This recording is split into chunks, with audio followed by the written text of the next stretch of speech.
ಆತ್ಮಖ್ಯಾತಿ ಟೀಕೆಯನ್ನು ಮಧ್ಯದೊಳಗೆ ಉದಿಸಿ ಬಂದಿರುವಂಥ ಅಮೃತಮಯ ಕಲಶ ಕಾವ್ಯಗಳ ಮೇಲೆ ರಾಜಮಂತ್ರಿ ಬಂಡೆಯವರ ಬರೆದಿರುವ ಬಾಲಬೋಧಿನಿ ಟೀಕೆ ಸ್ವಾಧ್ಯಾಯ ನಡೆದಿದೆ. ನಿರ್ಜರಾಧಿಕಾರದ 28ನೇ ಕಲಶಿದೆ. ಏಕಂ ಜ್ಞಾನಮನಾದ್ಯನಂತಮಚಲಂ ಸಿದ್ಧಂ ತ್ರಿಲಯಿತಸ್ವತೋ ಯಾವತ್ತಾವದಿದಂ ಸದೈವ ಹಿ ಭವೇತ್ ನಾತ್ರ ತೃತೀಯೋದಯಾ ತನ್ನಾಕಸ್ಮಿಕಮತ್ರ ಕಿಂಚನ ಭವೇತ್ ತದ್ವಿಕುತೋ ಜ್ಞಾನಿನೋ ನಿಶಂಕ ಸತತಂ ಸ್ವಯಂ ಸಸಹಜಂ ಜ್ಞಾನಂ ಸದಾ ವಿಂದ್ಯತಿ. ಸಜ್ಞಾನಂ ಸದಾ ವಿಂದತಿ. ಸಮ್ಯಕ್ ದೃಷ್ಟಿ ಜೀವನು ಶುದ್ಧ ಚೈತನ್ಯ ವಸ್ತುವನ್ನು 3 ಕಾಲದಲ್ಲೂ ಆಸ್ವಾದಿಸುತ್ತಾನೆ. ಹೇಗಿದೆ ಜ್ಞಾನವು? ಸಹಜವಾಗಿಯೇ ಉತ್ಪನ್ನವಾಗಿದೆ. ಮತ್ತೆ ಹೇಗಿದೆ? ಅಖಂಡ ಧಾರಾ ಪ್ರವಾಹ ರೂಪವಿದೆ. ಮತ್ತೆ ಹೇಗಿದೆ? ಯಾವ ಉಪಾಯವಿಲ್ಲದೆ ಇಂಥದೇ ವಸ್ತು ಇದೆ. ಹೇಗಿದ್ದಾನೆ ಸಮ್ಯಕ್ ದೃಷ್ಟಿ ಜೀವನು? ನಿಶಂಕ, ಆಕಸ್ಮಿಕ ಭಯದಿಂದ ರಹಿತನಿದ್ದಾನೆ. ಆಕಸ್ಮಿಕವೆಂದರೆ ಚಿಂತನಾದಿಗಳಿಲ್ಲದೆ ಒಮ್ಮಿಂದೊಮ್ಮೆ ಅನಿಷ್ಟವು ಉತ್ಪನ್ನವಾಗುವುದು. ಚಿಂತನಾದಿ ಅರ್ಥಾತ್ ಅನಿಷ್ಟದ ಚಿಂತನಂತೂ ಯಾವ ಜೀವ ಮಾಡೋದನ್ನ ಇಲ್ಲರೆ. ಚಿಂತನಾದಿ ಅಂಥೇಳಿ ಏನು ಹೇಳಿದರು, ಇವ ಬಂದು ಒದಗಿದ ನಂತರ ಕೂಡ ಅನಿಷ್ಟ ಬಂದ ಎರಗಿದ ನಂತರ ಕೂಡ ಇದು ಹೇಗೆ ಬಂತು ಅಂಥೇಳಿ ಚಿಂತನೆ ಮಾಡಿದ್ರೆ ಅದರ ಉತ್ತರ ಸಿಕ್ಕೋ ಸಾಧ್ಯ. ಅದಕ್ಕೆ ಚಿಂತನಾದಿಗಳಿಲ್ಲದೆ ಅಂಥೇಳಿ ಬರ್ತಾರೆ. ಎಷ್ಟೇ ವಿಚಾರ ಮಾಡಿದ್ರೂ ಅದರದ ಕಾರಣ ಏನ ಅನ್ನೋದ ಇವನ ಚಿಂತನಕ್ಕೆ ಸಿಕ್ಕೋದು ಸಾಧ್ಯ ಇಲ್ಲ ಅಂಥೇಳಿ ಚಿಂತನಾದಿಗಳಿಲ್ಲದೆ ಅಂಥೇಳಿ ಹೇಳೋದು.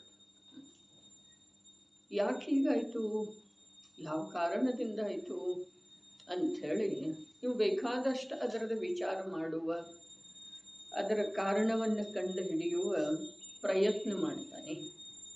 ಆದರೆ ಆ ಪ್ರಯತ್ನಗಳ ಯಾವುದು ಅದು ಯಾಕೆ ಹಾಗೆ ಆಯಿತು ಅನ್ನುವುದರ ಸಮರ್ಪಕವಾದಂಥ ಉತ್ತರವನ್ನು ಹುಡುಕೋದು ಸಾಧ್ಯ ಇಲ್ಲ. ಕೊನೆಗೆ ಅದನ್ನು ನಾವು ಸ್ವೀಕಾರನ ಮಾಡಬೇಕಾಗ್ತಿದೆ. ಯಾವುದು ಬಂದು ಒದಗಿದೆ ಅಲ್ಲ ವಿಪತ್ತು ಅರ್ಥಾತ್ ಅನಿಷ್ಟ, ಅವನಿಗಿಷ್ಟ ಇಲ್ಲದ್ದು ಏನು ಮಾಡ್ತಾನೆ? ಅದಕ್ಕೇನೂ ಮಾಡೋಕ್ಕೆ ಸಾಧ್ಯ ಇಲ್ಲ. ವ್ಯಾಪಾರದೊಳಗೆ ಹಾನಿ ಆಯಿತು, ಅದಕ್ಕೇನು ಮಾಡೋಕ್ಕೆ ಸಾಧ್ಯ ಇಲ್ಲ. ಕೋರ್ಟ ಕಚೇರಿ ಆದ ಇದ ಏನು ಮಾಡಿದ್ರೂ ಕೂಡ ಅವನಿಗೆ ದುಃಖನೇ ಹೆಚ್ಚಾಗ್ತಿದೆಯೋ ಅಥವಾ ಅದರದ್ದೇನಾದರೂ ಇದ್ದಕ್ಕಿದ್ದ ಹಾಗೆ ಕಾರಣ ಗೊತ್ತಾಗಿ ಅದರ ಪರಿಹಾರ ಆಗ್ತಿದೆ, ಆಗೋ ಸಾಧ್ಯ. ಜೈನ ದರ್ಶನದೊಳಗ ಅದಕ್ಕೊಂದ ನಿಮಿತ್ತದ ಕಾರಣ ಕೊಡ್ತಾರೆ. ಏನ? ಪೂರ್ವಕರ್ಮದ ಉದಯ. ಪೂರ್ವಕರ್ಮದ ಉದಯ ಅಂಥೇಳಿ ಕಾರಣ ಕೊಟ್ಟರು. ಹಾಗಾದ್ರೆ ಆ ಕರ್ಮದೊಳಗೆ ಏನು ಮಾಡೋದಿದೆ? ನಿಮಿತ್ತದೊಳಗಂತೂ ಏನೂ ಮಾಡೋದನ್ನೇ ಇಲ್ಲ. ಆ ಕರ್ಮದೊಳಗೆ ಏನು ಮಾಡಬಹುದಾಗಿದೆ? ಯಾರೇನು ಮಾಡಬಹುದಾಗಿದೆ? ಕರ್ಮದೊಳಗೆ ಪರಿವರ್ತನೆ ಮಾಡಲಿಕ್ಕೆ ಬರ್ತಿದೆ ಅಂತ. ಕರ್ಮಂತೂ ತನ್ನ ಸಾಮರ್ಥ್ಯ ಅನುಭಾಗ ಎಷ್ಟಿದೆಯೋ ಅಷ್ಟ ಫಲ ಕೊಟ್ಟನ ಹೊರಟ. ಒಂದೇ ಒಂದು ಇಲ್ಲಿ ವ್ಯತ್ಯಾಸ ಇದೆ. ಕರ್ಮಂತೂ ಫಲ ಕೊಟ್ಟೇ ಕೊಡ್ತಿದೆ. ಆದರೆ ಜ್ಞಾನಿ ಜೀವ ಎರಡು ಪ್ರಕಾರದಿಂದ ಅದರ ವಾಸ್ತವಿಕತೆಯನ್ನು ತಿಳ್ಕೊಂಡ ನಿರ್ಭಯ ಇರ್ತಾನೆ. ಎರಡು ಪ್ರಕಾರದಿಂದ ಏನ, ಒಂದ ಯಾವುದು ಆಗಿದೆಯೋ ಅದು ನನ್ನ ಚೈತನ್ಯ ಸ್ವರೂಪಕ್ಕೆ ಯಾವ ಅನಿಷ್ಟನೂ ಮಾಡಿಲ್ಲ. ಮಾಡಿದೆ ಅಂದರೆ ಯಾವುದು ಘಟನೆ ಸಂಭವಿಸಿದೆ, ರೋಗ ಇರಲಿ, ದಾರಿದ್ರ್ಯ ಇರಲಿ, ಅವಮಾನ ಇರಲಿ, ಯಾವುದಾದ್ರದ್ದು ಯಾರ್ದೋ ವಿಯೋಗ ಇರಲಿ, ಇವೇನದವು ಚೈತನ್ಯ ಸ್ವಭಾವಕ್ಕಂತೂ ನನ್ನ ಸತ್ತಾ ಏನಿದೆ, ನನ್ನ ವಸ್ತು ಎಂಥದ್ದಿದೆ, ಅದಕ್ಕೆ ಯಾವುದೇ ಪ್ರಕಾರದ ಬಾಧೆ ತಗಲಿಸಿಲ್ಲ, ಅನಿಷ್ಟ ಮಾಡಿಲ್ಲ. ಒಂದು ಮಾತು. ಎರಡನೇದ್ದ, ಯಾವುದ ಅಜ್ಞಾನದೊಳಗೆ ನಾನೇ ಯಾವ ಪ್ರಕಾರದ ಪರಿವೆ ಇಲ್ಲದೆ ಮಲಿನ ಭಾವ ಮಾಡಿದ್ದನು, ಅದರಿಂದ ಯಾವ ಜಡಕರ್ಮದ ಬಂಧ ಆದದ್ದು ಇತ್ತು, ಅದು ಈಗ ಅದರ ಸ್ಥಿತಿ ಪೂರ್ಣ ಆಗಿದೆ, ಅದು ಹೊರಟು ಹೋಗ್ತಾ ಇದೆ. ಅದರಿಂದ ನನಗೆ ಹಾನಿ ಏನಿದೆ, ಲಾಭವೇ ಇದೆಯಲ್ಲ ಯಾವುದೋ ಒಂದು ಅಪೇಕ್ಷಾದಿಂದ, ಏನ ಅದು ಯಾವತ್ತಿದ್ರೂ ನನಗೆ ಉದಯದೊಳಗೆ ಬಂದ ಫಲ ಕೊಡೋದನ್ನ ಇತ್ತು. ಫಲ ಕೊಡೋದಿತ್ತಂದ್ರೆ ಅಥವಾ ಯಾವುದಾದ್ರೂ ಇಂಥ ಒಂದು ಘಟನೆಗೆ ಕಾರಣ ಆಗೋದನ್ನೇ ಇತ್ತು. ಹಾಗಾದರೆ ಯಾವಾಗಾದರೂ ಉದಯಕ್ಕೆ ಬರೋದನ್ನೇ ಇತ್ತಂದ ಮೇಲೆ ಈಗ ಬಂದಿದೆ, ಸರಿ. ಏನಿದೆ ಅದರಲ್ಲಿ ದುಃಖ ಪಡುವಂಥದ್ದ, ಚಿಂತೆ ಮಾಡುವಂಥದ್ದ ಹೇಳಿ, ಚಿಂತನಾದಿಗಳಿಲ್ಲದೆ ಅಂಥೇಳಿ ಚಿಂತೆ ಮಾಡುವಂಥದ್ದು ಏನಿದೆ ಅದರಲ್ಲಿ? ಒಂದಂತೂ ನನ್ನ ಚೈತನ್ಯ ಸ್ವರೂಪಕ್ಕೆ ಯಾವುದೇ ಪ್ರಕಾರದಿಂದ ಅನಿಷ್ಟ ಮಾಡಿಲ್ಲದ. ಎರಡನೇದ ಸತ್ತಾದೊಳಗಿರುವಂಥ ಕರ್ಮ ಹೊರಟೋಯ್ತು. ವಸ್ತು ಸ್ವರೂಪನ ಹೀಗಿದೆ, ಹಾಗೆ ವಿಚಾರ ಮಾಡ್ತಾನೆ. ವಸ್ತು ಸ್ವರೂಪನ ಹೀಗಿದೆ, ಧನಹಾನಿ, ಮಾನಹಾನಿ, ವಿಯೋಗ, ರೋಗ, ಇವುಗಳಿಂದ ಆತ್ಮನಿಗೆ ಏನಾಗ್ತಿದೆ? ವಸ್ತು ಸ್ವರೂಪ ವಿಚಾರ ಬರೇ ಮಾಡೋದಿದ್ದರೆ ನಾವು ನಂಬಬೇಕು, ಇದೇನು ಆಗ್ರಹ ಇಲ್ಲ. ಬರೇ ವಿಚಾರ ಮಾಡೋದಿದೆ. ಏನ? ಧನಹಾನಿ, ಮಾನಹಾನಿ, ಆರೋಗ್ಯದೊಳಗ ಅಂದ್ರೆ ಆರೋಗ್ಯದ ಹಾನಿ ಅರ್ಥಾತ್ ರೋಗ ಬರುವಿಕೆ, ಸಂಯೋಗದೊಳಗಿಂದ ಪ್ರಿಯ ಜನರ ವಿಯೋಗ ಆಗುವಿಕೆ. ಇದರಿಂದ ಈ ಚೈತನ್ಯ ಸ್ವರೂಪ ವಸ್ತುವಿಗೆ ಆ ವಸ್ತುವಿನ ಅನುಭವಕ್ಕೆ ಯಾವ ಬಾಧೆ ಬರೋದಿದೆ? ಬಾಧೆ ಯಾವುದಾಗೋದಿದೆ? ಇಲ್ಲವೇ ಇಲ್ಲ. ಯಾಕೆ ಅಂತಂದ್ರೆ ಅದು ಅರೂಪಿ ಇದೆ, ಅಸ್ಪೃಷ್ಟ ಇದೆ, ನಿರಾಲಂಬ ಇದೆ. ಆ ಚೈತನ್ಯ ವಸ್ತು ಎಂಥದ್ದಿದೆ? ಅರೂಪಿ ಇದೆ, ಅಸ್ಪೃಷ್ಟ ಇದೆ. ರೋಗ ಅದನ್ನು ಸ್ಪರ್ಶ ಮಾಡೋ ಸಾಧ್ಯ ಇಲ್ಲ, ಯಾರೂ ಅದರ ಅವಮಾನ ಮಾಡೋ ಸಾಧ್ಯ ಇಲ್ಲ, ನಿಂದೆ ಮಾಡೋ ಸಾಧ್ಯ ಇಲ್ಲ. ಅರೂಪಿ ಇದೆ, ಅರೂಪಿ ಇದೆ, ಅಸ್ಪೃಷ್ಟ ಇದೆ, ನಿರಾಲಂಬಿ ಇದೆ. ಹೀಗಿದ್ದ ಕಾರಣ ಯಾವುದಾದ್ರೂ ಅನಿಷ್ಟ, ಇವೇ ನಾಲ್ಕದವಲ್ಲ, ಧನಹಾನಿ, ಮಾನಹಾನಿ, ರೋಗ, ವಿಯೋಗ, ಇಷ್ಟು ಬಿಟ್ಟರೆ ಮತ್ತೇನು ಅನಿಷ್ಟ ಅದವ್ರಿ ಜೀವನಿಗೆ? ಎಲ್ಲವೂ ಇದರೊಳಗೆ ಸಮಾವೇಶದವಲ್ಲ. ಹಾಗಾದರೆ ಇವು ಯಾವುವು ನನ್ನ ಚೈತನ್ಯ ಸ್ವರೂಪವನ್ನು ಅಥವಾ ಚೈತನ್ಯ ಸ್ವರೂಪವನ್ನು ನನ್ನಂಥೇಳಿ ಅವನು ತಿಳಿತಾನೆ. ನಾವು ವಸ್ತು ಸ್ವರೂಪ ತಿಳಿಯೋದಿದೆ, ಬರೀ ತಿಳಿಯೋದಿದೆ, ನಂಬುವ ಆಗ್ರಹ ಇಲ್ಲ, ನಂಬಲೇಬಾರ್ದ್ರೆ. ಯಾಕೆ ನಂಬಬಾರ್ದು? ವಿಚಾರ ಮಾಡಿದ ವಿನಃ ನಂಬೋದಿಲ್ಲ. ಆದ್ರೆ ವಿಚಾರ ಮಾಡ್ರಿ ಅಂಥೇಳಿ ಹೇಳಿತು, ನಂಬಲೇಬಾರ್ದು ಅಂಥೇಳಿ ಹೇಳಿತು. ನಂಬಲೇಬಾರ್ದು ಯಾಕ? ಇಂದಿನವರೆಗೆ ನಂಬೇ ಇಲ್ಲ. ಎಲ್ಲಿ ನಂಬಿದೆವು ನಾವು? ವೀತರಾಗಿ ಮುನಿ ಭಗವಂತರ ಹೇಳಿದರು, ವಿಶ್ವದಿಂದ ನಿರಪೇಕ್ಷ ಅಂತಃಸ್ವಭಾವದಲ್ಲಿ ಸ್ಥಿರತೆಯ ಉದ್ಯಮ ನಿರಂತರ ಮಾಡ್ತಾ ಇರುವಂಥ ಮಹಾಮುನಿಗಳ ಇದರ ಸ್ವರೂಪವನ್ನು ಹೇಳಿದರು. ನೀನಿಂಥ ವಿದ್ಯಪ್ಪ, ಚೈತನ್ಯ ವಸ್ತು, ನಿನಗೆ ಈ ಯಾವ ಅನಿಷ್ಟದಿಂದನೂ ಅನಿಷ್ಟ ಆಗುವುದಿಲ್ಲ. ಹೀಗೆ ಹೇಳಿದ್ರೆ ನಾವು ಕೇಳಿ ಅಷ್ಟ ಬಿಟ್ಟಿದ್ದೇವ್ರಿ, ವಿಚಾರ ಮಾಡಲಿಲ್ಲ, ನಂಬೋದಂತೂ ಪ್ರಶ್ನೆನೇ ಇಲ್ಲ. ಈಗ ಹೇಳ್ತಾ ಇದೆ ವಿಚಾರ ಮಾಡೋದು, ನಂಬೋದಿಲ್ಲ ಅಂಥೇಳಿ ಹೇಳ್ತಾ ಇದೆ. ಇಂದಿನವರೆಗೆ ನಂಬಿಲ್ಲ, ನಮ್ಮ ರೂಢಿಯನ್ನು ನಾವು ಹೇಗೆ ಬಿಡೋದ್ರಿ? ಹುಟ್ಟುಗುಣ ಸುಟ್ಟರು ಹೋಗೋದಿಲ್ಲ ಅಂಥೇಳಿ ಹೇಳ್ತಾರಲ್ಲ, ಹಾಗೆ ನಮ್ಮದಾದ ಜನ್ಮಜಾತ ಇದೆಯಲ್ಲ, ನಂಬೋದನೇ ಇಲ್ಲ. ಏನ ವಸ್ತು ಸ್ವರೂಪವನ್ನು ಹೇಳುವಂಥವ್ರ ವಚನವನ್ನು ನಂಬೋದು ಬೇಡ, ಅದಕ್ಕೆ ವಿಚಾರ ಮಾಡೋಣಲ್ಲ. ವಿಚಾರ ಮಾಡೋಣ ರೀ, ಬರೀ ವಿಚಾರ ಮಾಡೋದಿದೆ. ಅದೇ ಆ ವಿಚಾರದೊಳಗ ಯಾವಾಗ ಸತ್ಯತೆ ಲಾಭ ಪ್ರತಿಭಾಷಿತ ಆಗ್ತಿದೆ, ಆವಾಗ ನಾವು ಎಲ್ಲಿದ್ರೂ ಅದನ್ನು ನಂಬೋದು ಅನಿವಾರ್ಯ ಆಗ್ತಿದೆ. ಎಲ್ಲಿದ್ರೂ ಇಂದು ವಿಚಾರ ಮಾಡಿದ್ರೆ ನಾಳೆ ನರಕದಲ್ಲಾದ್ರೂ ನಂಬೋದು ಅನಿವಾರ್ಯ ಆಗ್ತಿದೆ. ಇಂದು ವಿಚಾರ ಮಾಡಿದ್ರೆ, ವಿಚಾರ ಅಂದ್ರೆ ಒಂದು ಕ್ಷಣ ಮಾಡಿಬಿಟ್ಟು ಬಿಡೋದಲ್ಲ, ಒಂದು ಕ್ಷಣ ಮಾಡಿಬಿಟ್ಟು ಬಿಡೋದಲ್ಲ, ಸ್ವಲ್ಪ ಸಮಯ ಮಾಡಿಬಿಟ್ಟು ಬಿಡೋದಲ್ಲ, ವಿಷಯದ ನಿರ್ಣಯ ಆಗುವವರೆಗೆ ವಿಚಾರ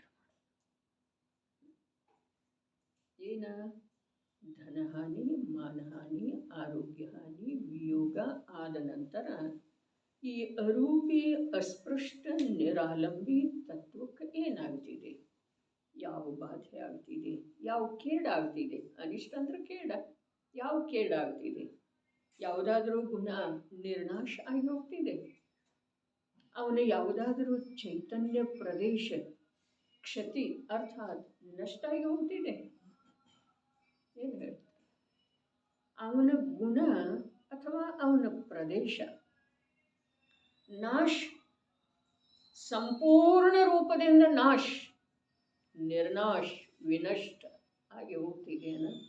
ಅಸಂಖ್ಯ ಪ್ರದೇಶದೊಳಗಿನ ಒಂದು ಪ್ರದೇಶಕ್ಕರೆ ಏನಾದರೂ ಹಾನಿ ಅರ್ಥಾತ್ ಯಾವ ಪ್ರಕಾರ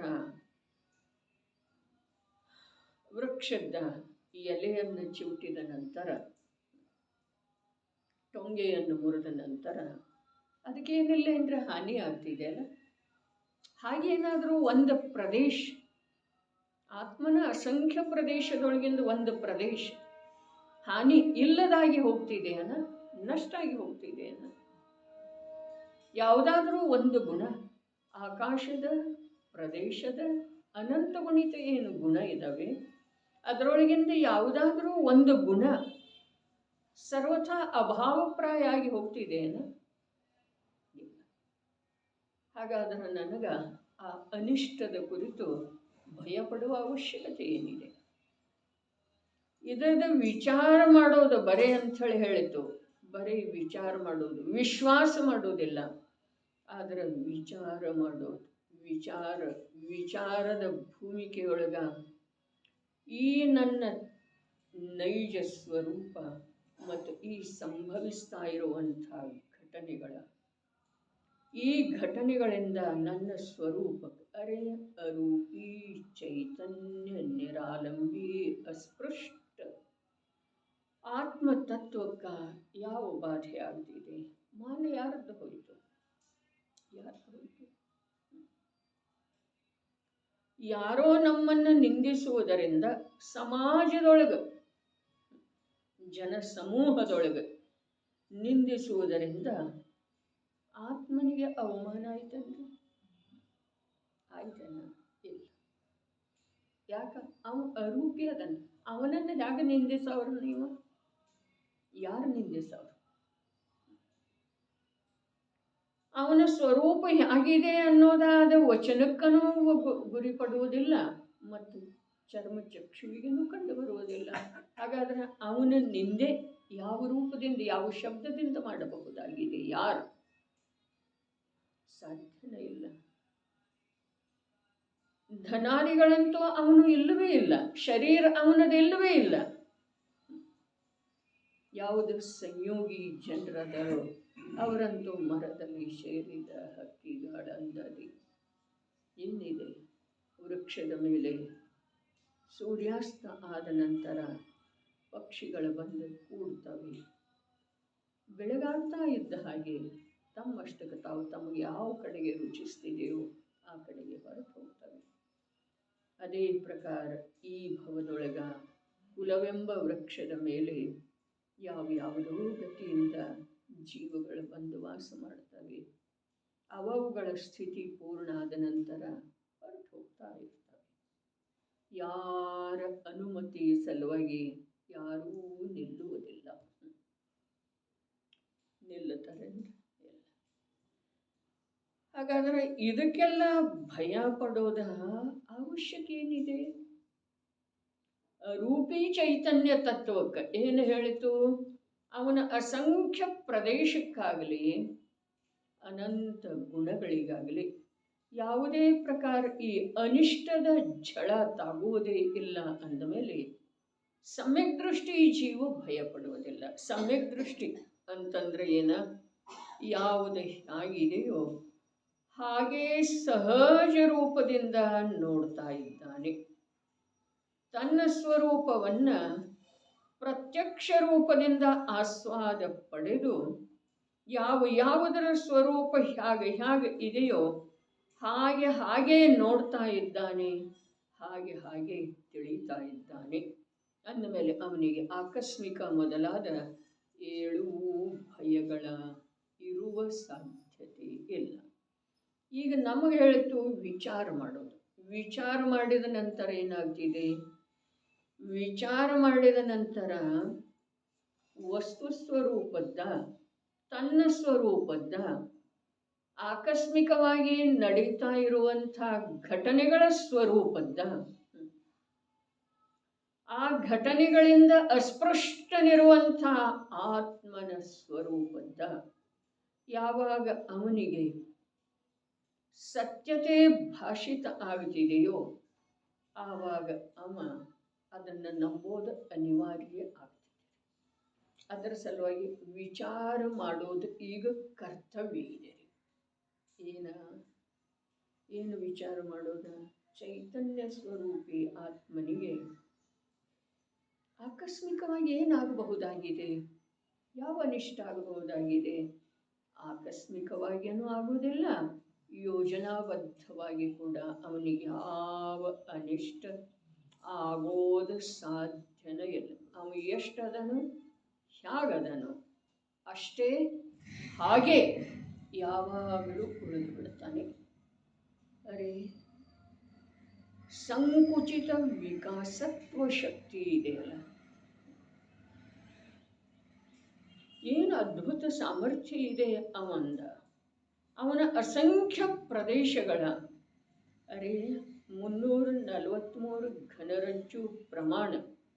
ಲೋಕಾಕಾಶದ ಪ್ರದೇಶ ಎಷ್ಟಿದವೆಯೋ ಅಷ್ಟ ಪ್ರದೇಶ ಆತ್ಮನು ಇದ್ರನು, ಅರೂಪಿ ಅಷ್ಟ ಪ್ರದೇಶ ಅವನು ಇದ್ರನು ಕೂಡ ಸೂಜಿಯ ತುದಿಯ ಮೇಲೆ ಅಸಂಖ್ಯ ಶರೀರಗಳಲ್ಲಿ ಒಂದು ಶರೀರದೊಳಗೆ ಅನಂತ ಜೀವರುಗಳ ಜೊತೆಗೆ ವಾಸಿಸುವಂಥ ಸಂಕುಚಿತ ಶಕ್ತಿ ಇದೆ ಅವನಲ್ಲಿ. ಅಷ್ಟ ಸಂಕುಚಿತ ಆದರನೂ ಕೂಡ ಒಂದೂ ಪ್ರದೇಶದ ನಾಶ ಆಗುವುದಿಲ್ಲ. ಯಾವಾಗ ಸಮುದ್ಘಾತ ಕೇವಲಿ ಸಮುದ್ಘಾತ ಮಾಡುತ್ತಾನೋ ಆಗಳದೊಳಗ ಇಡೀ ಲೋಕಾಕಾಶದ ಪ್ರದೇಶದಷ್ಟು ದೊಡ್ಡವಾಗ್ತಾನೆ. ಎಲ್ಲೋ ಲೋಕಾಕಾಶದ ಒಂದು ಪ್ರದೇಶ ಖಾಲಿ ಉಳಿಯೋದಿಲ್ಲ, ಇವನ ಪ್ರದೇಶ ಅಲ್ಲಿ ವ್ಯಾಪಿಸಿಲ್ಲ ಅನ್ನುವ ಹಾಗೆ. ಇಂಥ ಸಾಮರ್ಥ್ಯ ಏನಿದೆ, ಆ ಸಾಮರ್ಥ್ಯದ ಯಾವುದೇ ಅನಿಷ್ಟ ಅಪಘಾತ ವಿಮಾನ ಅಪಘಾತ, ರೈಲು ಅಪಘಾತ, ಕಾರ್ ಅಪಘಾತ, ಯಾವುದೇ ಅಪಘಾತ, ಹಾರ್ಟ್ ಅಟ್ಯಾಕ್ ಅಥವಾ ಪಾರ್ಶ್ವವಾಯು ಹೊಡೆದ ನಂತರ ಕೂಡ ಅವನಿಗೇನೂ ಆಗುವುದಿಲ್ಲ. ಇದು ವಸ್ತು ಸ್ವರೂಪ ಇದೆ. ಅನಾದಿ ಕಾಲದಿಂದ ಅನಂತ ಅನಂತ ಅನಂತ ಅನಂತ ಜೀವರುಗಳ ನಂಬಲಿಲ್ಲ. ಆದರೆ ಆ ಜೀವದ ಸ್ವರೂಪ ಹಾಗೆಯೇ ನಡ್ಕೊಂಡು ಬರ್ತಾ ಇದೆ. ಅದರೊಳಗೆ ಯಾವ ನ್ಯೂನಾಧಿಕತೆ ಆಗಲಿಲ್ಲ. ನಂಬಿದವ ಸುಖಿಯಾದ, ಯಾವ ನಂಬಲಿಲ್ಲ ಅವ ನಿರಂತರ ಭಯದಿಂದ ಗ್ರಸಿತ, ದುಃಖಿ ದುಃಖಿ ದುಃಖಿ, ಪರಾಧೀನ ಪರಾಧೀನ. ಎಲ್ಲಿ ಪರಾವಲಂಬಿ ಸುಖ ಇದೆಯೋ ಅಲ್ಲಿ ನಿಯಮದಿಂದ ಭಯ ಇದೆ. ಶರೀರದ ನಿರೋಗತೆಯಿಂದ ಸುಖ, ಪ್ರಿಯ ಜನರಿಂದ ಸುಖ, ಧನದಿಂದ ಸುಖ, ಆರೋಗ್ಯದಿಂದ ಸುಖ, ಇದೆಲ್ಲ ಏನಿದೆ? ಪರಾವಲಂಬಿ ಪರಾವಲಂಬಿ ಸುಖದ ಕಲ್ಪನೆ ಇದೆ. ಆದ್ರೆ ಅದಾವುದರಿಂದನೂ ಇವನಿಗೆ ಸುಖ ಕಳೆದ ಅನಂತ ಕಾಲದೊಳಗೆ ಆಗಿಲ್ಲ. ಇನ್ನು ಅನಂತ ಅನಂತ ಕಾಲ ಕಳೆದರೂ ಕೂಡ ಅದಾವುದರಿಂದನೂ ಇವನಿಗೆ ಸುಖ ಆಗೋ ಸಾಧ್ಯ.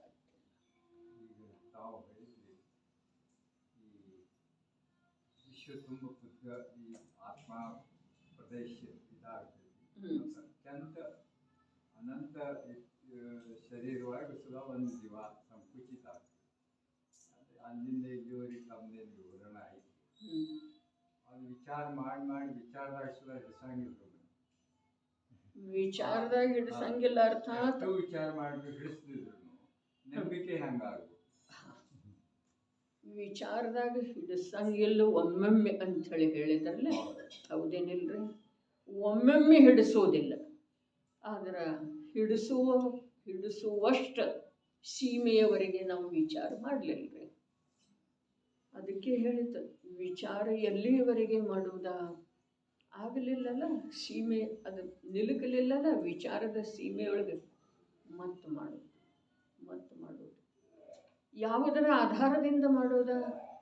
ಸರ್ವಜ್ಞರ ಸರ್ವಜ್ಞತ್ವದ ಆಧಾರದಿಂದ ಮಾಡೋದು. ಸರ್ವಜ್ಞ ನೋಡ್ರಿ, ಅದರ ಸಲುವಾಗಿ ಸೂಕ್ಷ್ಮವಿರುವಂಥ 6 ದ್ರವ್ಯಗಳ ಸ್ವರೂಪವನ್ನು, ಸೂಕ್ಷ್ಮವಿರುವಂಥ 6 ದ್ರವ್ಯಗಳಲ್ಲಿ ಯಾವುದೇ ದ್ರವ್ಯದ ಸ್ವರೂಪವನ್ನು ಸರ್ವಜ್ಞರ ಆಧಾರ ಇಲ್ಲದ ಯಾರೂ ವಿಚಾರ ಮಾಡೋ ಸಾಧ್ಯವಿಲ್ಲ. ವಿಚಾರದ ಆಳದೊಳಗೆ ಇಳಿದು ಹೋಗದ ವಿನಃ ಅದರ ಪ್ರಾಪ್ತಿ ಆಗೋ ಸಾಧ್ಯ.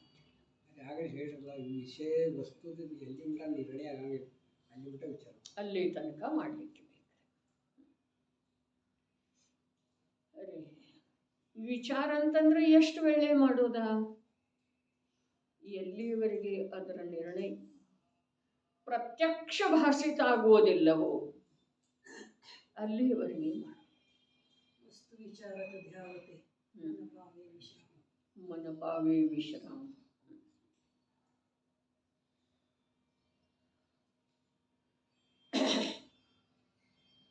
ವಸ್ತುವಿನ ವಿಚಾರ ಮಾಡ್ತಾ ಮಾಡ್ತಾ ಮಾಡ್ತಾ ಮಾಡ್ತಾ ಧ್ಯಾವತ ಅರ್ಥಾತ್ ಅದರೊಳಗೆ ಏಕಾಗ್ರ ಆಗ್ತಾ ಆಗ್ತಾ ಆಗ್ತಾ ಮನಸ್ಸಿನ ಮಾಧ್ಯಮ ಬಿಟ್ಟು ಹೋಗ್ತಿದೆ. ಜ್ಞಾನ ನಿರಾಲಂಬಿ ಆಗುತ್ತಿದೆ. ಯಾವಾಗ ನಿರಾಲಂಬಿ ಆಗುತ್ತಿದೆಯೋ ಆಗ ನಿರಾಲಂಬಿ ತತ್ವವನ್ನು ಪ್ರತ್ಯಕ್ಷತೆ.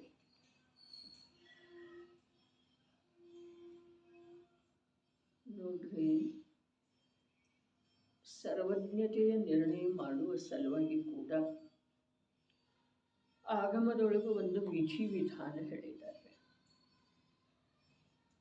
ಕೆಲವು ಜೀವಗಳ ಸ್ಥೂಲ ದೇಹಧಾರಿ ಅದ, ಕೆಲವು ಸೂಕ್ಷ್ಮ ಸೂಕ್ಷ್ಮ ಸೂಕ್ಷ್ಮ ಸೂಕ್ಷ್ಮ ಅತಿ ಸೂಕ್ಷ್ಮ. ನೋಡುವಂಥ, ನೋಡಿದ್ರನ ಕಂಡು ಬರುವಂಥ ಶರೀರ ಧಾರಣ ಮಾಡಿದವರು. ಇದನ್ನು ನಂಬುತ್ತೇವೋ ಅಥವಾ ಇಲ್ಲರಿ?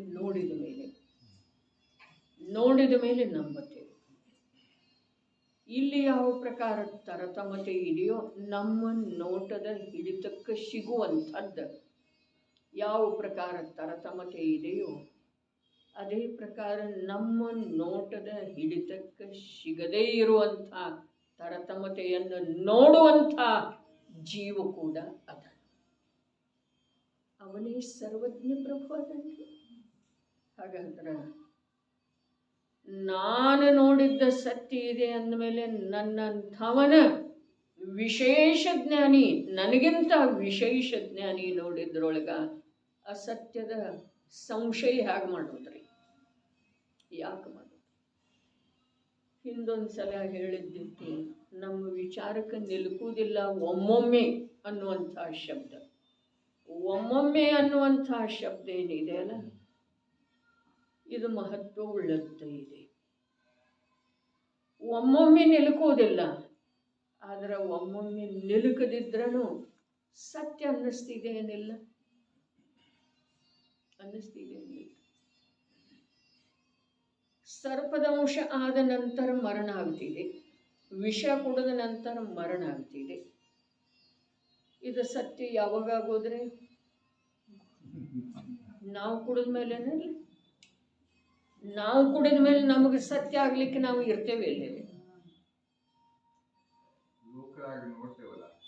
ಲೋಕದೊಳಗೆ ನೋಡ್ತೇವೆ. ಹಾಗಾದ್ರೆ ಹಾಗೆ ಸರ್ವಜ್ಞ ಪ್ರಭು ಲೋಕದೊಳಗೆ ಹೇಳಿದ್ದಾರೆ, ಲೋಕದೊಳಗನ ಇದ್ದು ಹೇಳಿದ್ದಾರೆ. ಅವರ ವಚನದ ಮೇಲೆ ವಿಶ್ವಾಸ ಮಾಡುವುದು ಅನಿವಾರ್ಯ ಇದೆ. ಇನ್ನು ಒಮ್ಮೊಮ್ಮೆ ನಮ್ಮ ವಿಚಾರಕ್ಕೆ ನಿಲುಕುವುದಿಲ್ಲ ಅಂದ್ರಲ್ಲ, ನಾವು ವಿಚಾರ ಎಷ್ಟರವರೆಗೆ ಮಾಡಿದ್ದೇವೆ, ವಿಚಾರದ ಸಲುವಾಗಿ ನಮ್ಮ ಜೀವನ ಅಸ್ತವ್ಯಸ್ತ ಎಷ್ಟು ಸಮಯ ಆಗಿದೆ, ಆ ವಿಚಾರದೊಳಗೆ ಮುಳುಗಿರೋ ವೇಳೆದೊಳಗೆ ನಮ್ಮ ಇದೇನು ವರ್ತಮಾನ ಜೀವನ ಇದೆ ಅದರೊಳಗೆ ಅಸ್ತವ್ಯಸ್ತತೆ ಯಾವಾಗ ಬಂದಿದೆ? ಸ್ವಲ್ಪ ಸಮಯ ಅರೆ ನಾ ಬೇರೆ ವಿಚಾರದೊಳಗಿದ್ದೀನಿ ಬಿಡಿ, ಚಪಲ ಕೊರ್ಲೆ ಅಂಥೇಳಿ ಹೇಳಿದರು ಜೊತೆಗಾರರ. ಹೌದಲ್ಲ, ನಾ ಬೇರೆ ವಿಚಾರದೊಳಗೆ. ಹೀಗೆ ಆ ವಿಚಾರದೊಳಗ ಯಾವಾಗ ನಾವು ಇಳಿದಿದ್ದೇವೆ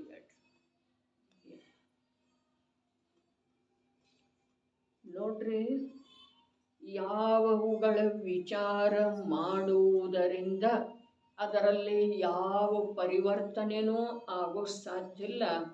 ಅಂಥ ನಿರರ್ಥಕ ವಿಚಾರವನ್ನಂತೂ ನಾವು ಬಹಳಷ್ಟು ಮಾಡಿದ್ದೇವ್ರಿ. ಅದರ ವಸ್ತು ಸ್ವರೂಪದ ವಿಚಾರ ಸ್ವಲ್ಪ ಕೂಡ ಇದುವರೆಗೆ ಮಾಡಿಲ್ಲ. ಇನ್ನು ಯಾವುದೇ ಇಂದ್ರಿಯ ಗೋಚರ ಇದೆ ಅದಷ್ಟೇ ಸತ್ಯ ಅಲ್ಲ. ಯಾವುದು ನಮ್ಮ ಇಂದ್ರಿಯ ಜ್ಞಾನಕ್ಕೆ ತಿಳಿದು ಬರ್ತಿದೆ ಅದು ಅಂತಿಮ ಸತ್ಯ ಅಲ್ಲ. ಎರಡೂ ಮಾತಿನ ನಿರ್ಣಯ ಬೇಕು. ಇನ್ನು ಮೂರನೆಯದಾಗಿ, ತಮ್ಮ ವಚನದ ಅಭಿಪ್ರಾಯ ಅಂತೂ ಹಾಗಿರಲಿಲ್ಲ, ಆದರೆ ಮೂರನೆಯದಾಗಿ ಹೇಳುವುದು ಏನಂತಂದ್ರೆ, ಯಾವ ಜೀವನಿಗೆ ಸರ್ವಜ್ಞ ಪ್ರಣೀತ 6 ಸೂಕ್ಷ್ಮ ತತ್ವದ ಕುರಿತು ವಿಶ್ವಾಸ ಇಲ್ಲ ಅಥವಾ ಸಂದೇಹ ಇದೆಯಲ್ಲ, ಆ ಜೀವನಿಗೆ ಕಲ್ಯಾಣ ಮಾರ್ಗ ಲಭಿಸುವುದ ದೀರ್ಘಕಾಲ ಇದೆ, ಸಿಕ್ಕುವುದಿಲ್ಲ. ಸರ್ವಜ್ಞರ ಸ್ವರೂಪದ ಮೇಲೆ ಸರ್ವಜ್ಞರು ಹೇಳಿರುವಂಥ ಸುವಿದಿತ ಸೂತ್ರ ಮತ್ತು ಪದಾರ್ಥ ಅಂಥೇಳಿ ಹೇಳಿದರು ಪ್ರವಚನ ಸಾರದಲ್ಲಿ. ಸೂತ್ರದ ಮೇಲೇನೂ ವಿಶ್ವಾಸ ಬೇಕು, ಪದಾರ್ಥದ ಮೇಲೇನೂ ವಿಶ್ವಾಸ. ಸುವಿದಿತ ಯಾರಿಗೆ ಇದೆಯೋ ಅವರಿಗೆ ಇದನ್ನು ನಿರ್ಭಯವಾಗಿ ಬಿಟ್ಟರು. ದೇಹವನ್ನು ಬಿಟ್ಟರು, ಸಂಯೋಗವನ್ನು ಬಿಟ್ಟರು, ಮಮತೆಯನ್ನು ಬಿಟ್ಟರು, ಇಂದ್ರಿಯ ಲೋಲುಪತೆಯನ್ನು, ಇಂದ್ರಿಯಗಳ ಆಶೆಯನ್ನು ಕಷಾಯದ ಚಿಗುರನ್ನೆಲ್ಲ ಬೇರನ್ನ ಅಲ್ಲಾಡಿಸಿಬಿಟ್ರು. ಯಾರಿಗೆ ವಿಶ್ವಾಸ ಇಲ್ಲ ಅಂಥ ನಾವು ತಾವ ಇದೇ ಸಂಸಾರದೊಳಗ ಮುಳುಗುತ್ತಾ ಹೇಳ್ತಾ ಮುಳುಗುತ್ತಾ ಹೇಳ್ತಾ ಮುಳುಗುತ್ತಾ ಹೇಳ್ತಾ ದುಃಖಿನ ಆಗಿದೆ ಅವ್ರಿಗೆ. ಒಮ್ಮೆ ಆಳದೊಳಗೆ ಮುಳುಗಿ ಹೋಗ್ತೀವಿ, ಒಮ್ಮೆ ಎಲ್ಲೋ ಒಂದಿಷ್ಟು ಮುಖ ಮೇಲೆ ಹತ್ತುತ್ತೇವೆ, ಆದರೆ ದಡ ಕಾಣಿಸೋದನೇ ಇಲ್ಲ. ದಡ ತಲುಪೋ ಮಾತಂತೂ ಬಹಳ ದೂರ. ಏನು ಹೇಳಿತು? ಸರ್ವಜ್ಞ ಪ್ರಣೀತ ವಿಶ್ವದ 6 ಜಾತಿಯ ಸೂಕ್ಷ್ಮ ತತ್ವಗಳಲ್ಲೇ, ದ್ರವ್ಯಗಳಲ್ಲೇ ಯಾರಿಗೆ ವಿಶ್ವಾಸ ಇಲ್ಲವೋ ಅಥವಾ ಸಂದೇಹವಿದೆಯೋ ಅಥವಾ ಪರಿವೇ ಇಲ್ಲ ಅಂದ್ರಲ್ಲೇ ನಮ್ಮನ್ನು ನಾವು ಯಾಕೆ ಬಿಡೋದು? ನಮಗೆ ಪರಿವೆ ಎಲ್ಲಿದೆ ರೀ? ಪರಿವಿದ್ರೆ ನಾವು ಇದರದ ವಿಚಾರ ಮಾಡ್ತಿದ್ದೇವೆ.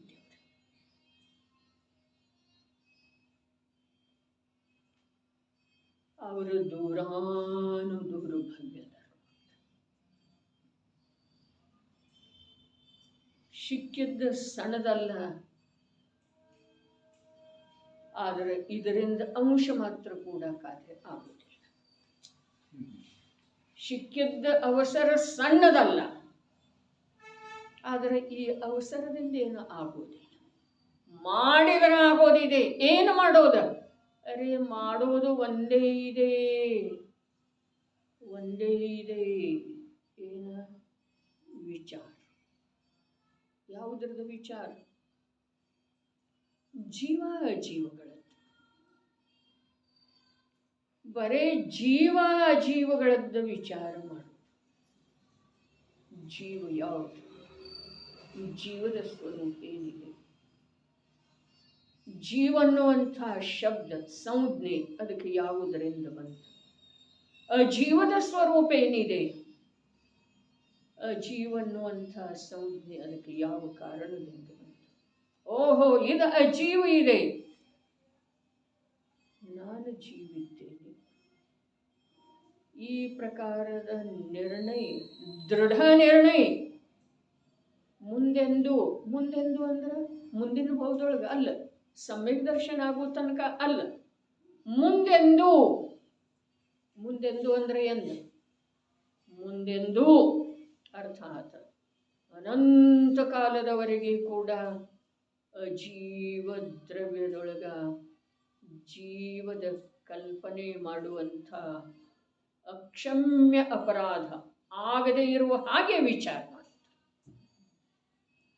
ಅರ್ಥಾತ್ ಆ ವಿಚಾರದ ಅಂತಿಮ ಫಲ ಏನಿರಬೇಕು? ಏನಿರ್ಬೇಕ್ರಿ?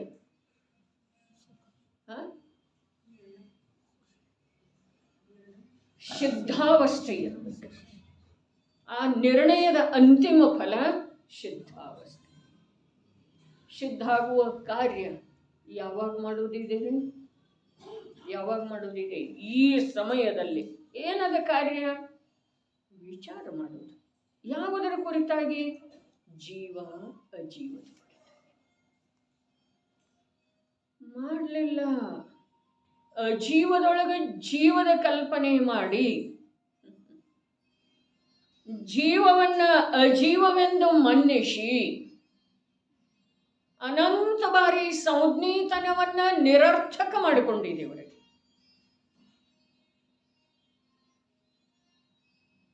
ಜೀವವನ್ನ ಅಜೀವಂಥಳೆ ಮನ್ನಿಸಿ ಅಜೀವದೊಳಗ ಜೀವದ ಕಲ್ಪನೆ ಮಾಡಿಕೊಂಡು ಅನಂತ ಬಾರಿ ಸಂಜ್ಞೀತನವನ್ನ ಕಳ್ಕೊಂಡಿದ್ದೇವೆ. ಈಗ ಜೀವ ಅಜೀವಗಳದ ಏನಿದೆ ವಾಸ್ತವಿಕ ಸ್ವರೂಪ, ಆಗ ಜೊತೆಯಲ್ಲಿ ಇರುವೆಳದೊಳಗೂ ಕೂಡ ಅತ್ಯಂತ ಭಿನ್ನ ಇದ್ದಾವೆ. ಜೊತೆಯಲ್ಲಿ ಇರುವೆಳದೊಳಗೂ ಕೂಡ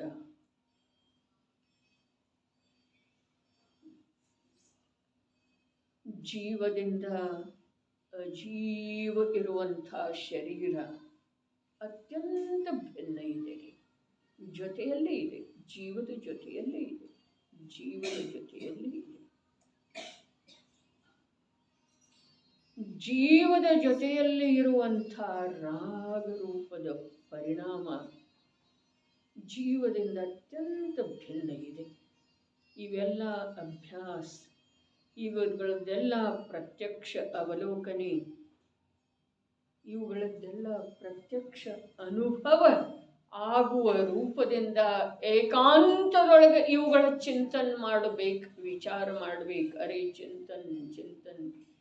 ಚಿಂತನದ ಧಾರೆಯೊಳಗ ನಿರ್ವಿಕಲ್ಪ ಸುಖದ ಸಾಗರ ಎಲ್ಲಿಯವರೆಗೆ ಕಂಡು ಬರುವುದಿಲ್ಲವೋ ಅಲ್ಲಿಯವರೆಗೆ ಧೈರ್ಯದಿಂದ ಮುನ್ನುಗ್ಗುತ್ತಾ ಇರಬೇಕು.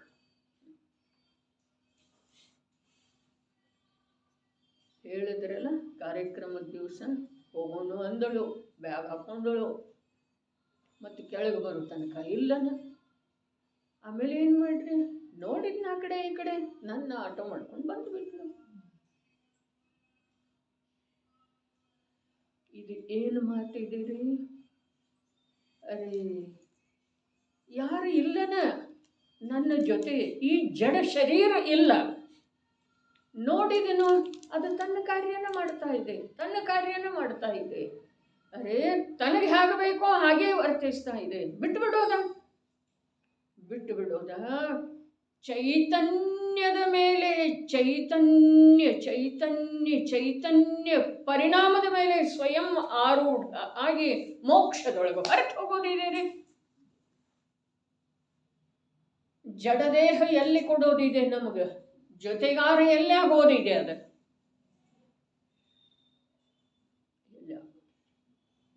ಎಷ್ಟು ಆರ್ಥ ದೃಷ್ಟಿಯಿಂದ ಅದರ ಕಡೆಗೆ ನೋಡಿದ್ರೂ ಕೂಡ ಅದು ಸ್ವಲ್ಪ ನಮ್ಮ ಕಾರ್ಯದೊಳಗ ಸಹಾಯ ಮಾಡೋ ಸಾಧ್ಯ. ಇದನ್ನು ಪ್ರತ್ಯಕ್ಷ ನಿರ್ಣಯ ಮಾಡೋದ. ಮತ್ತು ಕಸ ಯಾವ ಪ್ರಕಾರ ನಿರುಪಯೋಗಿ ಇದೆ, ಆ ಪ್ರಕಾರ ಈ ನಿರುಪಯೋಗಿ ತತ್ವವನ್ನು ಬಿಟ್ಟುಕೊಟ್ಟ ಉಪಯೋಗಿ ಮಾರ್ಗದೊಳಗೆ ಹೊರಟು ಹೋಗೋದಿದೆ. ಅರೆ ಇದನ್ನು ಇವತ್ತ ನಾಳೆ 1 ವರ್ಷ ಕಳೆದ ನಂತರ, 10 ವರ್ಷ ಕಳೆದ ನಂತರ, 10 ಭವ ಕಳೆದ ನಂತರ ಯಾಕಾಗೋಲ್ತ ಇದನ್ನೇ ಮಾಡಬೇಕಾಗೋದು. ಅದು ಸುಂದರ ಇರಲಿ ಅಸುಂದರ ಇರಲಿ, ಸುಂದರ ಅಸುಂದರ ನಿನಗೆ ಕಾಣಲೇಬಾರ್ದು. ಅದು ಜಡ ವಿಜಾತಿಯ ನಿನಗೆ ಸಹಕಾರ ನೀಡುವಂಥದ್ದು ಸ್ವರೂಪನ ಅದರಲ್ಲಿ ಇಲ್ಲ. ಇದರ ನಿರ್ಣಯ ಇವತ್ತಿಲ್ಲ ನಾಳೆ, 10 ಭವ ಅನಂತ ಕಾಲ ಕಳೆದ ನಂತರ ಯಾಕಾಗೋಲ್ತ ಮಾಡದ ವಿನಃ ಈ ಜೀವದ ಭವಭ್ರಮಣ ಜನ್ಮ ಮರಣ ನಿಂತು ಹೋಗೋ ಸಾಧ್ಯ ನಮಗೇನಿಲ್ಲ. ಎಲ್ಲ ಶಬ್ದ ಆಗಿದವ್ರಿ. ಜನ್ಮ ಮರಣ ದುಃಖ ಭವಭ್ರಮಣ ಅನಂತ ಅಸಂಖ್ಯ ಅನಂತ ಗುಣ ಅಸಂಖ್ಯ ಪ್ರದೇಶ ಎಲ್ಲವೂ ಬರೀ ಶಬ್ದ. ಯಾವೊಂದು ಶಬ್ದದ ಭಾವಭಾಸನ ನಮಗೆ ಆಗ್ತಾ ಇಲ್ಲ, ಆಗ್ತಾನೆ ಇಲ್ಲ.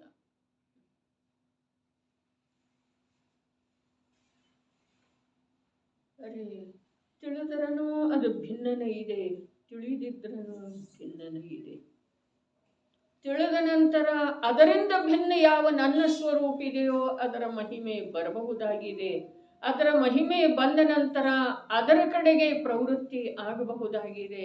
ಆ ಪ್ರವೃತ್ತಿಯ ಚರಮಸೀಮೆಯೊಳಗ ಆ ಯಾವ ಅದರಿಂದ ಭಿನ್ನ ಸದಾಕಾಲ ಭಿನ್ನ ಇತ್ತಲ್ಲ, ಆ ಚೈತನ್ಯ ತತ್ವದ ಶೀತಲ ಛಾಯೆ ದೊರಕಬಹುದಾಗಿದೆ. ಕುಳಿತುಕೋ ನಿಜ ಗುಣ ಛಾಯೆಯ ಕೆಳಗೆ. ಏನಿದೆ ನಿಜ ಗ್ರಹವನ್ನು ನೀ ನೋಡಲೇ ಮನುಜ. ಶಬ್ದ ಅಂತ ಹೇಳಿದ್ರಲ್ಲ, ಶಬ್ದ ಅಂತ ಹೇಳಿದ್ರಲ್ಲ, ಶಬ್ದದ ಮೇಲೆ ಭರ ಇಟ್ಟು ನಾವು ವಿಚಾರ ಮಾಡ್ತಾ ಇದ್ದೇವೆ. ಅದಕ್ಕೆ ನಾವು ಸ್ವಲ್ಪ ತೊಂದರೆ ಆಗಿದ್ದೇವೆ ಏನೋ. ನೋಡ್ರಿ, ಶಬ್ದದ ಮೇಲೆನ ನಾವು ಭರ ಇಟ್ಟು ವಿಚಾರ ಮಾಡೋದ ಅನಿವಾರ್ಯನೇ ಇದೆ. ಆದ್ರೆ ಆ ಶಬ್ದದ ಮೇಲಿನ ಭಾರ ಭರವಸೆಯಿಂದ ವಿಚಾರ ಮಾಡಿದ್ರೆ ನಿಜವಾಗಿನ ಭಾವಭಾಸನ ಆಗ್ತಿದೆ. ಅದರ ಶಬ್ದವನ್ನು ತಿಳಿಯಿತು ಅಂಥೇಳಿ ಹೇಳಿ ಬಿಟ್ಟು ಕೊಡ್ತಾ ಇದ್ದೇವೆ. ಅದರ ಮೇಲೆ ವಿಚಾರ ಮಾಡ್ತಾ ಇಲ್ಲ. ಅದಕ್ಕೆ ಮಾತು ಹೀಗಿದೆ ರೀ, ಪ್ರವೃತ್ತಿಯೊಳಗ ಮೊದಲ ಕಾಯದ ಪ್ರವೃತ್ತಿಯೊಳಗ ನಿವೃತ್ತಿತನ ಬರ್ತಿದೆ, ಆಮೇಲೆ ವಚನದ ಪ್ರವೃತ್ತಿಯೊಳಗ ನಿವೃತ್ತಿತನ ಬರ್ತಿದೆ, ಆಮೇಲೆ ಮನಸ್ಸಿನ ವಿಚಾರದ ಪ್ರವೃತ್ತಿಯೊಳಗ ನಿವೃತ್ತಿತನ ಬರುತ್ತಿದೆ. ಹಾಗೆ ನೋಡಿದ್ರ ಆ ಮನಸ್ಸಿನ ವಿಚಾರದಿಂದನ ಕಾಯಿ ಪ್ರವೃತ್ತ ಆಗ್ತಾ ಇದೆ. ಆದ್ರ ಆ ಮನಸ್ಸಿನ ವಿಚಾರ ವಾಸ್ತವಿಕತೆಯ ಕಡೆಗೆ ತಿರುಗಬೇಕಾದ್ರ ಮೊದಲು ಹೊರಗಿನಿಂದನ ಒಳಗೆ ಹೋಗ್ಬೇಕಾಗ್ತದೆ. ಅದರ ಸಲುವಾಗಿ ಯಾವುದೋ ಒಂದು ಕಾಲದೊಳಗ ಯಾವುದೋ ಒಂದು ದಿಕ್ಕಿನಿಂದ ಗಾಳಿ ಬಂತು, ಚಾರಿತ್ರದ ಅಂಗೀಕಾರ ಮಾಡಿ, ಯಾಕಾಗುವುದಿಲ್ಲ ನೋಡೋಣ. ಅದರೊಳಗೂ ಕೂಡ ಸತ್ಯ ಇದೆ. ಆದ್ರೆ ಇವು ಚಾರಿತ್ರದ ಅಂಗೀಕಾರ ಮಾಡಿ ಕಾರ್ಯ ಮಾಡ್ಕೊಳ್ಳೋದನ್ನು ಬಿಟ್ಟು ಮತ್ತೇನ್ರೆ ಮಾಡ್ಕತ್ತಾರೆ. ಅದರಿಂದ ಆ ಮಾತು ಅಸತ್ಯ ಆಯ್ತಾರೆ. ಮಾಡನಿ ಚಾರಿತ್ರದ ಅಂಗೀಕಾರ, ಬಿಟ್ಟು ಕೊಡು ಎಲ್ಲ, ಯಾಕಾಗುವುದಿಲ್ಲ. ಹೊರಗೆ ಇನ್ನೊಂದರ ಅವಲಂಬನೆನೇ ಇಲ್ಲ ಅಂದಮೇಲೆ ಅದು ತಾನಾಗೇನ ಒಳಗಿನ ವಸ್ತುವಿನ ಮಹಿಮೆ ಮಾಡ್ತಿದೆ, ವಸ್ತುವಿನ ಕಡೆಗೆ ಪ್ರವೃತ್ತ ಆಗ್ತಿದೆ ಅನ್ನುವ ಒಂದು ಮಾತ ಒಂದು ದಿಕ್ಕಿನಿಂದ ಬಂತಾರೆ ಗಾಳಿ.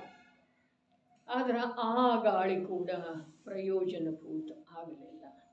ಆ ಗಾಳಿಯೊಳಗೆ ಅಂಥೇಳೇನು ಹೇಳಿದ್ರೆ, ಚಾರಿತ್ತಂ ಖಲು ಧಮ್ಮೋ ನಿಗಂಥೋ ಮೋಕ್ಷ ಮಗ್ಗೋ ಹೇಳಿದ್ರಿ. ಯಾರು ಹೇಳಿದ್ರು? ಭಗವತ್ ಸ್ವರೂಪದ ಕುಂದ ಆಚಾರ್ಯ ದೇವನ ಹೇಳಿದ್ರು. ನಗ್ಗಂಥೋ ಮೋಕ್ಷ ಮಗ್ಗೋ ಅಂಥೇಳಿ ಹೇಳಿದ ನಂತರ ನಿರ್ಗ್ರಂಥ ಆಗಿ ಕೂಡ ಈತ ಒಳಗಿನ ಮೋಹ ಗ್ರಂಥಿಯನ್ನು ಕಳಿಸುವ ಸಲುವಾಗಿ ಉದ್ಯಮ ಮಾಡಲಿಲ್ಲ. ನಿಸ್ಪೃಹ ಆಗಿ ಕೂಡ ಮನೆ, ಪತ್ನಿ, ಪುತ್ರ, ಜವಾಬ್ದಾರಿ, ಧನ, ಆಜೀವಿಕೆ ಇದನ್ನೆಲ್ಲ ಬಿಟ್ಟು ಕೊಟ್ರನೂ ಕೂಡ ಅವ ನಿಶ್ಚಿಂತತೆಯಿಂದ ಒಳಗೆ ಉದ್ಯಮ ಮಾಡಲಿಲ್ಲ. ಏನು ಮಾಡೋದ್ರಿ? ಜಿನವಾಣಿಯೊಳಗ ಅಥವಾ ಜಿನವಾಣಿಯನ್ನು ಅರಿತಿರುವಂಥವ್ರ ವಚನದೊಳಗ ಏನಕೇನ ಪ್ರಕಾರೇನ ಜೀವವನ್ನ ಮೋಕ್ಷ ಮಾರ್ಗದೊಳಗೆ ತಗೊಂಡು ಹೋಗೋದಿದೆ, ಸುಖದ ಮಾರ್ಗದೊಳಗೆ ತಗೊಂಡು ಹೋಗೋದಿದೆ. ಆದ್ರೆ ಮಿಥ್ಯಾದೃಷ್ಟಿಯ ಹಠಾಗ್ರಹ ಇಂಥದ್ದಿದೆಯಲ್ಲ, ಏನಕೇನ ಪ್ರಕಾರೇನ ಅವ ಅಲ್ಲೇ ಮುಳುಗಾವ್ರೆ. ಏನು ಮಾಡಿದ್ರೂ ಅಲ್ಲೇ ಮುಳುಗಾವ. ಅದಕ್ಕೆ ಟೋಡರ ಮಲ್ಲರಿಗೆ ಅನಿವಾರ್ಯವಾಗಿ ಹೇಳಬೇಕಾಯ್ತು, ಮೊದಲು ತತ್ವದ ಅಭ್ಯಾಸ ಆಗ್ತಿದೆ, ಆಮೇಲೆ ತತ್ವದ ನಿರ್ಣಯ ಆಗ್ತಿದೆ, ಭೇದ ವಿಜ್ಞಾನ ಆಗ್ತಿದೆ, ಸಮ್ಯಕ್ ದರ್ಶನ ಆಗ್ತಿದೆ, ಆಮೇಲೆ ವ್ರತಗಳ ಅಂಗೀಕಾರ. ಕಾಲಕ್ಕೆ ಯಾವುದು ಪ್ರಚುರ ಮಾತ್ರ ಅದರೊಳಗೆ ಬೆಳೀತಿದೆಯೋ ಅದಕ್ಕೆ ಲಗಾಮ್ ಹಾಕುವ ಸಲುವಾಗಿ, ಅದರ ಮೇಲೆ ನಿಯಂತ್ರಣ ತರುವ ಸಲುವಾಗಿ ಬುದ್ಧಿಜೀವಿಗಳ ಬೇರೊಂದು ಅಸ್ತ್ರದ ಪ್ರಯೋಗ ಮಾಡ್ತಾರೆ. ಆದ್ರೆ ಆ ಅಸ್ತ್ರದ ಹಿಂದನೂ ಕೂಡ ಉದ್ದೇಶ ಬೇರೆ ಇರುವುದಿಲ್ಲ. ಇದನ್ನು ಬಿಟ್ಟು ಈ ಮಾರ್ಗಕ್ಕೆ ಹಚ್ಚೋದು ಇರುವುದಿಲ್ರಿ. ಕ್ರಿಯಾಕಾಂಡ ಬಿಡು ಮತ್ತೆ ಅಭ್ಯಾಸ ಮಾಡು, ಈ ಮಾರ್ಗಕ್ಕೆ ಹಚ್ಚೋದು ಇರೋದಿಲ್ಲ. ಅಭ್ಯಾಸದಿಂದ ಏನಾಗೋದು? ನೀ ಮಾಡೋದೆಲ್ಲ ಮಾಡ್ತಾ ಇದ್ದಿ, ಸಂಸಾರದ ರುಚಿ ಬಿಡ್ತಾ ಇಲ್ಲ, ನೀ ಚಾರಿತ್ರ ಅಂಗೀಕಾರ ಮಾಡು. ಕಾಲಕ್ಕೆ ಉಪದೇಶ ಬದಲಾವಣೆ ಆಗ್ತಿದೆ ರೀ. ಆದ್ರೆ ಉಪದೇಶದ ರಹಸ್ಯ ಏನಿದೆ, ಅಭಿಪ್ರಾಯ ಏನಿದೆ, ತಾತ್ಪರ್ಯ ಏನಿದೆ, ಅದು ಆಗೋದಿಲ್ಲ ಅನ್ನೋದನ್ನ ಈ ಮೂರ್ಖ ಅಜ್ಞಾನಿ ಜೀವ ಇದುವರೆಗೆ ತಿಳಿಲಿಲ್ಲ. ಲೌಕಿಕ ಶಿಕ್ಷಣದಾಗ PhD ಮಾಡಿದ್ರು ಅಲ್ಲಿ ಪ್ರಾಕ್ಟಿಕಲ್ ವಿಷಯ ಇಲ್ಲ. ಅದರಲ್ಲಿ ಸೈನ್ಸ್ ವಿಜ್ಞಾನ ಮಾಡಕ್ ಹೋದ್ರೆ ಅಲ್ಲಿ ಮತ್ತು ಪ್ರಾಕ್ಟಿಕಲ್ ವಿಷಯದ ಲೌಕಿಕ ಶಿಕ್ಷಣ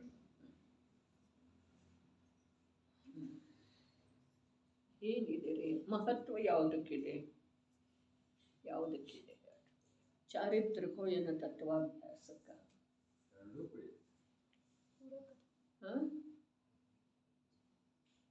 ಯಾವುದಕ್ಕೆ ಮಹತ್ವ ಇದೆ? ಎರಡೂಕನೇ ಇದೆ. ಎರಡೂ ಏನದವು ಅಂತಂದ್ರ ಈ ಜೀವವನ್ನ ಪಥಭ್ರಷ್ಟ ಆಗಗೊಡುವುದಿಲ್ರಿ. ಅಭ್ಯಾಸದ ಬಲದಿಂದ ಚಾರಿತ್ರ ಭ್ರಷ್ಟ ಆಗೋದಿಲ್ಲ, ಚಾರಿತ್ರದ ಬಲದಿಂದ ಅಭ್ಯಾಸದೊಳಗೆ ಮುಂದುವರಿಯೋದು ಆಗ್ತಿದೆ. ಆದರೆ ನಾವು ಒಂದನ್ನ ಹಿಡ್ಕೊಳ್ಳೋದು ನಿರ್ಣಯ ಮಾಡಿದೇವ್ರಿ. ಅದಕ್ಕೆ ಏನಂದ್ರು? ಏಕಾಂತವಾದ ಅಂತಾರ್ರಿ. ಅದರಿಂದನೂ ಆಗ್ತಿದೆ, ಇದರಿಂದನೂ ಆಗ್ತಿದೆ. ಹೀಗೆ ವಸ್ತು ಸ್ವರೂಪ ಇಲ್ಲ. ಅದರಿಂದಲೇ ಆಗ್ತಿದೆ, ಇದರಿಂದಲೇ ಆಗ್ತಿದೆ ಅನ್ನೋದನ್ನು ವಸ್ತು ಸ್ವರೂಪ ಇಲ್ಲ. ಚಾರಿತ್ರ್ಯ ಇರಲಿ, ಅಭ್ಯಾಸ ಇರಲಿ, ಅದೆಲ್ಲ ಅಂತಃತತ್ವದ ನಿರ್ಣಯ ಮತ್ತು ಅಂತಃತತ್ವದೊಳಗೆ ಸ್ಥಿರ ಉಳಿಯುವ ಸಲುವಾಗಿಯೇ ಇದೆ. ಅನ್ಯ ಯಾವ ಪ್ರಯೋಜನನೂ ಇಲ್ಲ ಅನ್ನೋದು ಅನೇಕಾಂತ ಇದೆ. ಆ ಅನೇಕಾಂತವನ್ನು ನಾವು ತಿಳಿಯಲಿಲ್ಲ. ಧರ್ಮಕರತ ಸಂಸಾರ ಸುಖ ಅಂಥೇಳಿ ಹೇಳಿದ್ರಲ್ಲ, ನಾವು ಸಂಸಾರದ ಸುಖವನ್ನು ಭೋಗಿಸ್ತೇವೆ, ಜೊತೆ ಜೊತೆಯಲ್ಲಿ ಧರ್ಮ ಮಾಡ್ತೇವೆ ಅನ್ನೋದು ನಮಗೂ ವಿರುದ್ಧ ಅರ್ಥ ಗ್ರಹಣ ಆಗಿದೆ. ಸಂಸಾರ ಸುಖದಿಂದ ನಮ್ಮನ್ನ ಯಾಕೆ ಬಿಡಿಸ್ತಾ ಇದ್ದೀರಿ? ನಾವು ಸಂಸಾರ ಸುಖವನ್ನು ಭೋಗಿಸ್ತೇವೆ. ಅರೆ ಚಾರಿತ್ರದೊಳಗೆ ಧರ್ಮ ಇಲ್ಲ, ವ್ರತದೊಳಗೆ ಧರ್ಮ ಇಲ್ಲ ಅಂಥೇಳಿ ಉಸಿರಾಟನ ಆಗಿ ಹೋಗಿತ್ತ ಆ ಮಹಾಪುರುಷಂದ. ಆದ್ರೆ ಅವನಲ್ಲಿ ಚಾರಿತ್ರ್ಯ ಎಷ್ಟಿತ್ತಲ್ಲ, ಅದರೊಳಗಿನ ಒಂದು ಅಂಶ ಚಾರಿತ್ರ ಇಂದ ಸಮಯ ಸಾರದ ಪಾಠಕರಲ್ಲೇನೂ ಇಲ್ಲ, ಯಾರದ ಧರ್ಮದ ಅಧಿಷ್ಠಾತ ಆಗಿ ವೇಷಧಾರಣ ಮಾಡಿದಾರೋ ಅವರಲ್ಲೇನೂ ಕೂಡ ಇಲ್ಲ. ಜೀವನ ಪರ್ಯಂತ ಒಂದೇ ತರಕಾರಿ ತಿಂದರೆ ಅವರು ಅರೆ ಯಾವಾಗಲೂ ಶಾಸ್ತ್ರವನ್ನ ಬಿಡಲಿಲ್ಲ, ಜಿನವಾಣಿಯನ್ನ ಯಾವಾಗಲೂ ಅವಲಂಬಿಸಿದರು, ಯಾವಾಗೂ ಕೀರ್ತಿಗೆ ಬಾಯಿ ಬಿಡಲಿಲ್ಲ, ಯಾವಾಗೂ ಯಾರ ಕುರಿತಾಗೇನೋ ನಿಂದಾತ್ಮಕ ಶಬ್ದ ಉಚ್ಚಾರಣೆ ಮಾಡಲಿಲ್ಲ. ಇವೆಲ್ಲ ವ್ರತ ಅಲ್ಲ, ಆದರೆ ಇವೆಲ್ಲ ಸಮ್ಯಕ್ ಚಾರಿತ್ರರೇ. ಯಾವುದರಿಂದ? ತತ್ವದ ನಿರ್ಣಯದಿಂದ, ಆತ್ಮನ ಅನುಭೂತಿಯಿಂದ, ಸ್ವತತ್ವ, ಧ್ರುವ ತತ್ವ, ಚೈತನ್ಯ ತತ್ವ ಸಮಯವರ್ತಿ ಪರ್ಯಾಯ ಪರ್ಯಾಯ ಪರ್ಯಾಯ ರೂಪದಿಂದ ಪರಿಣಮಿಸಿದರನು ಕೂಡ ಆ ಧ್ರುವ ಚೈತನ್ಯ ತತ್ವ ಎಂಥ ಇದ್ದಾನೆ ಅನ್ನುವುದರ ಅನುಭೂತಿ ಪೂರ್ವಕ ಇಂಥದ್ದೆಲ್ಲ ಆಚರಣೆ ಅವರಲ್ಲೇ ಬಂತು. ಇದಕ್ಕೆ ಎರಡು ಮತ ಎಲ್ಲದವೋ ಹೇಳ್ರಿ. ಹಾಗಿರ್ಲಿಲ್ಲ ಹೀಗೆ. ಅರೆ ಭಗವಾನಾತ್ಮನ ಸತ್ಕಾರ ಯಾರು ಮಾಡೋ ಸಾಧ್ಯ ಇದೆ ಅಂತ ಹೇಳಿ ಕೇಳಿದರು. ಮೋಹನ್ ಲಾಲ್ ಸುಖಾಡಿಯ ಬೆಂಗಳೂರಿನ ಮಂದಿರದ ವೇಳೆಯದೊಳಗ ಅಧ್ಯಕ್ಷ ಮತ್ತು ಸಭೆಯ ಅಧ್ಯಕ್ಷ ಮತ್ತು ಇವರಿಗೆ ಏನು ಕೊಟ್ಟರದ ಸನ್ಮಾನ ಪತ್ರ ಕಾಂಜಿ ಸ್ವಾಮಿಗಿರಿ. ಆವಾಗ ಅವ್ರು ತಗೊಂಡ್ರನ ಯಾರು ಉಪಸ್ಥಿತಿದ್ರು ಕೇಳ್ರಿ, ಉದರಕ್ಕೋ ಅಂತ ಹೇಳಿ. ಅರೆ ಪಾಗಲ್ಲೋ, भगवान आत्मा का सम्मान कैसे करेगा? ಬರೇ ವಚನದಿಂದ ಮೈ ರೋಮಾಂಚಿತ ಆಗ್ತಿದೆ.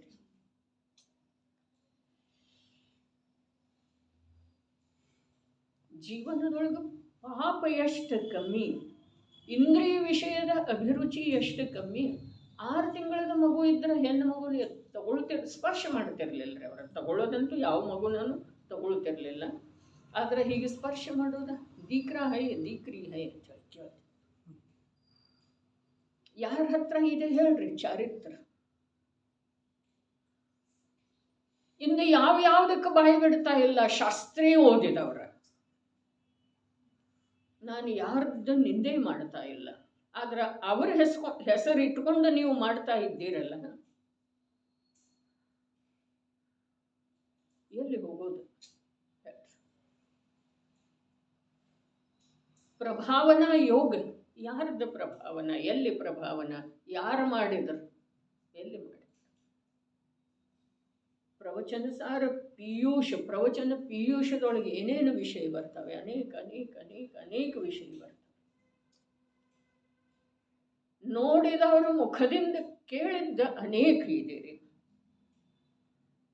ಅವರು ಹೋಗಿ 45 ವರ್ಷಗಳಾದರೂ ಕೂಡ ಅವರು ಕುರಿತಾಗಿ ವಿಷ ಕಾರ್ತಾ ಇದ್ದಾರೆ. ಇನ್ನೂ ಅದನ್ನು ನೋಡಿದ್ದೇ ಇದೆ, ಪ್ರತ್ಯಕ್ಷನು ಲೈವನ್ನು ನೋಡಿದ್ದೇ ಇದೆ. ಯಾರಲ್ಲೇ ಭೇದ ಮಾಡುವ ಅವಶ್ಯಕತೆ ಇಲ್ಲ.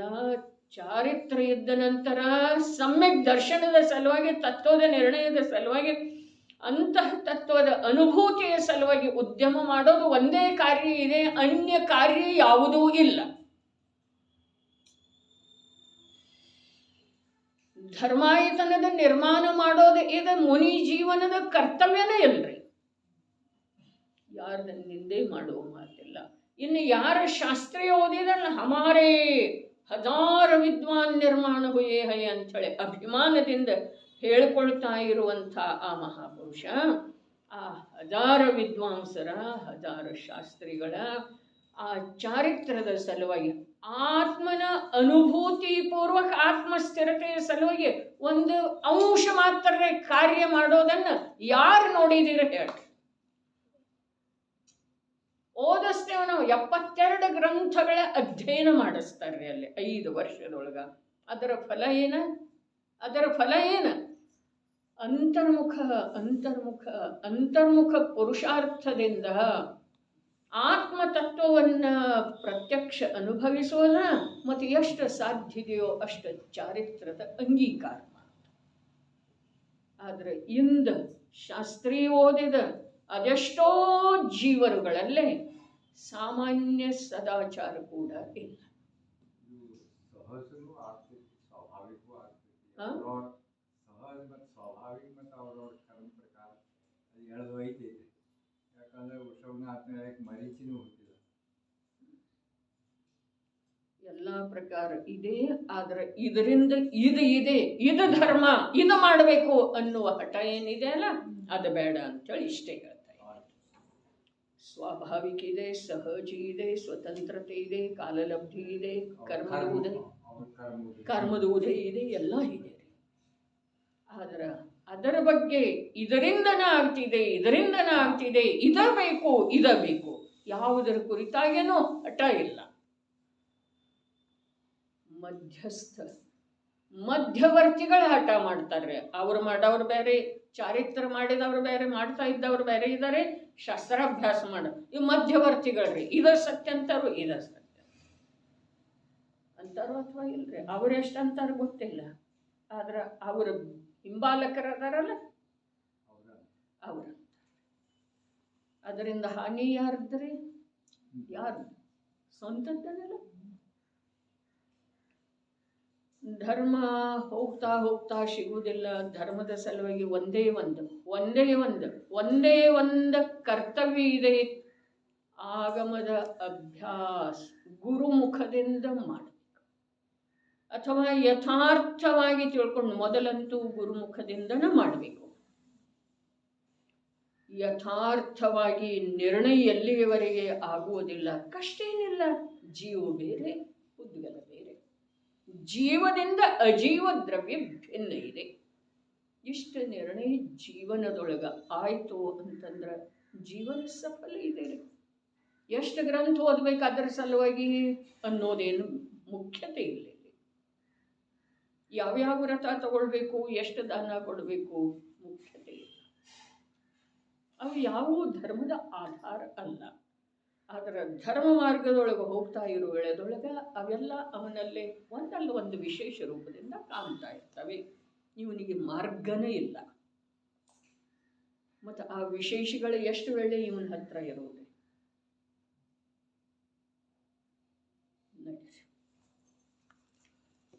ಒಂದಿತ್ತು ಸೌವಸಿ